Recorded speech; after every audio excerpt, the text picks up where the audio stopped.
عليه ونعوذ بالله من شرور أنفسنا ومن سيئات أعمالنا ونعوذ بالله من شرور أنفسنا ومن سيئات أعمالنا من يهد الله فلا مضل له ومن يضلله فلا هادي له ونشهد أن لا إله إلا الله وحده لا شريك له ونشهد أن سيدنا ومولانا محمد وعلى آله وأصحابه أجمعين قال الله تبارك وتعالى في القرآن المجيد أعوذ بالله من الشيطان الرجيم بسم الله الرحمن الرحيم والعصر إن الإنسان لفي خسر إلا الذين آمنوا وعملوا الصالحات وتواصوا بالحق وتواصوا بالصبر وقال النبي صلى الله عليه وسلم طوبى لعبد جعله الله مفتاحا للخير ومغلاقا للشر أو كما قال عليه الصلاة والسلام صدق الله العظيم وصدق رسوله النبي الكريم ونحن على ذلك لمن الشاهدين والشاكرين والحمد لله رب العالمين اللهم صل على سيدنا شفيعنا مولانا محمد وعلى آل محمد وبارك وسلم رب اشرح لي صدري ويسر لي أمري واحلل عقدة من لساني يفقهوا قولي. میرے محترم بزرگوں اور دوستوں، اللہ تبارک و تعالیٰ کا شکر اور ان کا احسان ہے کہ اللہ رب العالمین نے آج ہم لوگوں کو اپنے نام کو سننے کے لیے اپنے نبی جناب محمد الرسول اللہ صلی اللہ علیہ وسلم کی زندگی اور ان کی سیرت کو سمجھنے کے لیے اور جس محنت کو لے کر وہ دنیا میں آئے تھے اس کو اپنی زندگی کا حصہ بنانے کے لیے اللہ نے قبول کیا ہے. یہ اللہ کا بڑا احسان ہے. اللہ چاہتے تو ہم سب کو کسی گناہ پر بھی لگا سکتے تھے، اپنی نافرمانی پر بھی ہم سب کو لگا سکتے تھے کہ نہیں لگا سکتے تھے. اور خدا کا کرم یہ ہے، ان کا احسان یہ ہے کہ ہم جیسے کمزوروں کو اور ہم جیسے گناہگاروں کو اپنے نام کو سننے کے لیے جمع کیا ہے. اللہ تعالیٰ کے انگنت انعامات اس دنیا کے اندر ہیں. اللہ تعالیٰ نے اس دنیا کو دار الفنا بنایا ہے، دار البقا نہیں بنایا. اور یہ دار الجزا بھی نہیں ہے کہ یہاں بدلہ دیا جائے گا. یہاں کی ہر چیز کو فنا ہے. اس فانی دنیا کے اندر خدا کے انعامات بہت زیادہ ہیں، انگنت ہیں. اللہ خود کہتے ہیں کہ وَإِن تَعُدُّوا نِعْمَةَ اللَّهِ لَا تُحْصُوهَا، کہ اگر تم اللہ کے انعامات کو شمار کرنا چاہو، گننا چاہو، تو یہ تمہارے بس کی بات نہیں ہے کہ تم اس کا احاطہ کرو. ہم لوگ سوچتے ہیں کہ خدا کا انعام کیا ہے؟ یہ آسمانوں کا ہمارے لیے فرش کا بننا یہ اللہ کا انعام ہے. زمین کا فرش بننا، آسمانوں کا عرش بننا، ہواؤں کا چلنا، سردی میں گرم ہواؤں کا، گرمی میں سرد ہواؤں کا چلانا، کہیں ٹھنڈے پانی کا انتظام، کہیں کھارے پانی کا انتظام، کہیں میٹھے پانی کا انتظام، کہیں کڑوے پانی کا انتظام کرنا، یہ خدا کے وہ انعامات ہیں جو ہر مخلوق کے لیے اللہ کے انعامات عام ہیں. اور ہم یہ سمجھتے ہیں کہ خدا کے انعامات کا حصول کرنے کے بعد اگر ہماری زندگی کے اندر تھوڑا بہت خیر کا کام ہو جائے، نیکی کا کام ہو جائے، تو ہمارے ذہن کے اندر یہ بات آتی ہے کہ ہم نے اللہ کے انعامات کا بدلہ چکا دیا ہے. حضرت حسن بصری رحمۃ اللہ علیہ تابعین میں سے ہے. ان سے آگے کسی نے پوچھا کہ حضرت 40 سال سے میرا معمول ہے کہ میں عشاء کے وضو سے فجر کی نماز پڑھتا ہوں اور صبح سے لے کر ہر روز روزہ رکھتا ہوں، یعنی قائم اللیل بھی ہوں، صائم الدہر بھی ہوں. آپ بتائیے کہ میں نے اللہ کا حق ادا کر دیا کہ نہیں کیا؟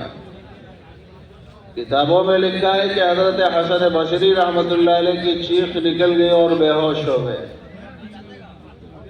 بڑی دیر بعد میں ہوش آیا تو پوچھا کہ حضرت اس میں بے ہوش ہونے والی بات کیا ہے؟ کہا کہ ارے نادان، تو نے سوال ہی ایسے کیا ہے کہ تو اللہ کے انعامات کا حق ادا کیسے کر سکتا ہے؟ ایک سانس جو تیرے اندر جا رہی ہے، اس ایک سانس پہ 70 سجدہ شکر انسان پہ واجب ہو جاتے ہیں. ایک جو باہر آ رہی ہے اس کے اوپر 70 سجدے واجب ہو جاتے ہیں. اگر انسان شکر ادا کرنا چاہے تو سجدہ شکر اس کے لازم ہو جاتے ہیں. تو اگر ایک سانس پہ 140 سجدے بھی اگر کر لے انسان تو خدا کی اس ایک نعمت کا حق ادا نہیں کر سکتا. تو پھر یہ ساری نعمتیں جو اللہ نے دی ہیں ان نعمتوں کا حق کیسے ادا کر پائے گا؟ یہ آسمانوں کا بغیر ستونوں کے کھڑا کر دینا، یہ زمین کا بچھا دینا، زمین کے نیچے خزانوں کا چھپا دینا، یہ اللہ کے وہ انعامات ہیں جو ایمان والے کے لیے، غیر ایمان والے کے اور ساری مخلوقات کے لیے یکساں ہیں. مگر ایمان والے کے لیے اور اس امت کے لیے خاص نعمت جو اللہ کی طرف سے بتائی گئی اور دی گئی وہ یہ ہے کہ آقا مدنی محمد الرسول اللہ صلی اللہ علیہ وسلم نے ارشاد فرمایا کہ من یرد اللہ بہ خیرا یفقہہ فی الدین، کہ اللہ جس بندے کے ساتھ میں خیر کا اور بھلائی کا معاملہ کرنا چاہتے ہیں اس کو دین کی سمجھ دے دیتے ہیں. آج ساری دنیا کے اندر خیر کو ہم نے صرف یہ سمجھا کہ مال کا جمع ہونا خیر کی علامت ہے، عہدے کا مل جانا یہ خیر ہے، کوٹھے بنگلے کا مل جانا یہ اللہ کا انعام ہے. اللہ کے نبی نے کہا کہ کوٹھے بنگلے بھی ختم ہونے والے ہیں، مال بھی ختم ہونے والا ہے، ملک بھی ختم ہونے والا ہے.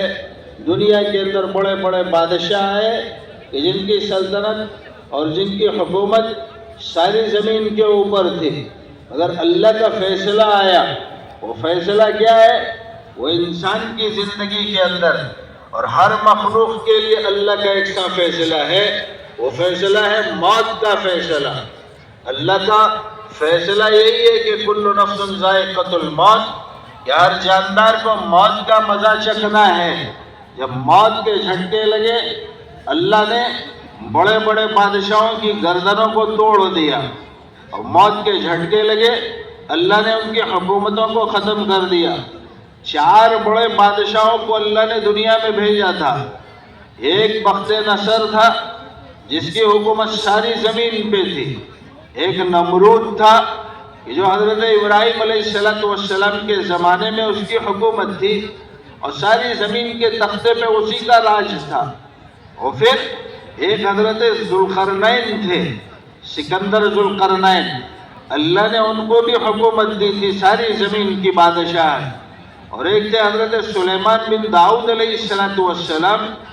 4 بڑے بادشاہ جن کو اللہ نے حکومت دی تھی، اللہ تعالیٰ نے ان کو بھی موت کے گھاٹ اتار دیے. کسی کو ذلت کی موت دی اور کسی کو عزت کی موت دی. ذلت کی موت آئی کفر کی بنیادوں پہ، ذلت کی موت آئی انکار کی بنیاد پہ، ذلت کی موت آئی خدا کی نافرمانی کی بنیاد پہ، اور عزت والی موت آئی اللہ کے حکموں کو پورا کرنے کی بنیاد پہ.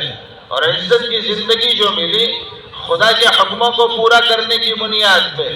ذلت کی موت کیسے دیتا ہے اللہ تعالیٰ؟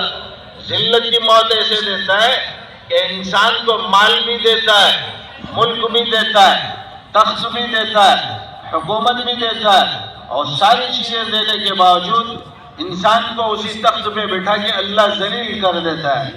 جیسے نمرود کو کیا کہ ساری دنیا کا بادشاہ ہے، ساری زمین پہ اس کی حکومت ہے۔ اللہ تعالیٰ نے کیسے ذلیل کیا کہ ایک لنگڑے مچھر کی بنیاد پہ اللہ نے اس کے سر پہ جوتیوں کی بارش برسا دی۔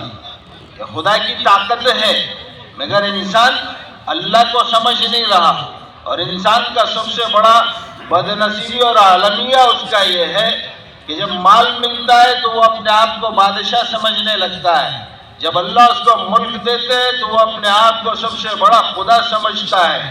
اللہ کی زمین کے اوپر نمرود بھی آیا، اللہ نے ختم کر دیا۔